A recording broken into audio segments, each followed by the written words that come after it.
Hello, everyone, and welcome back to Splinterlands Official. We're sitting here once again with Agrode. Agrode, we have some exciting updates to hop in. Are you ready?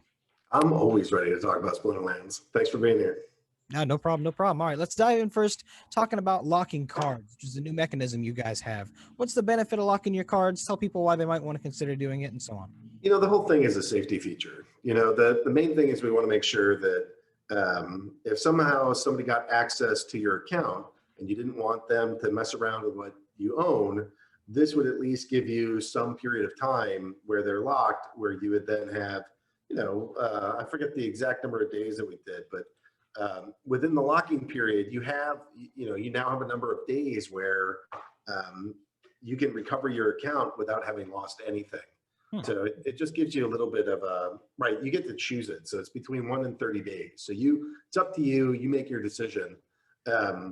But what is the right amount of security versus what is the right amount of flexibility and speed with which, if you want to dump cards or sell something, you want to make sure that you are empowered to make what decisions you want. So This is a way that that the really safety-minded people that are freaking out about security can really lock up their cards. And so if the worst happens and somebody gets access, well, it doesn't necessarily mean that anything gets transferred.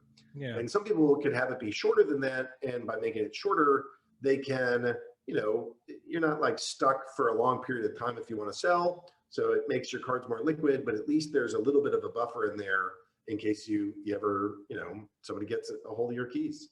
Yeah, it makes sense. In a lot of ways, a lot of people have a lot of money put in cards, or they have cards with quite a high value, and with any sort of asset or anything like that, it's always good to have more safety features in place.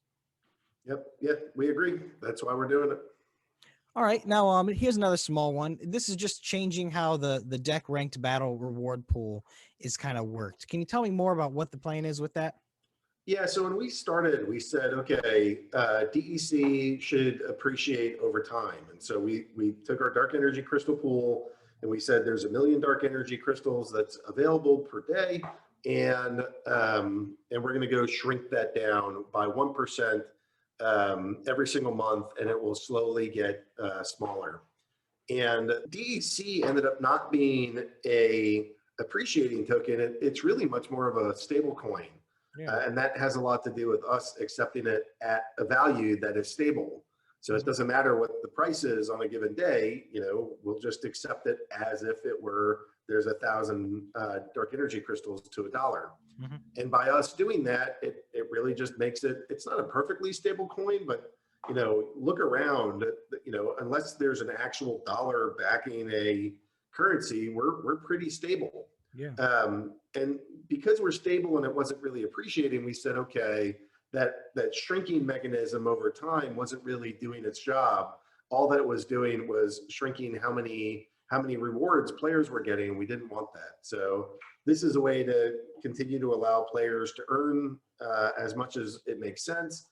There is like a little bit of a dip so that if it drops, if the price drops, then we'll slow down. And if the price is over 1,000 per dollar for any reason, then we'll speed up.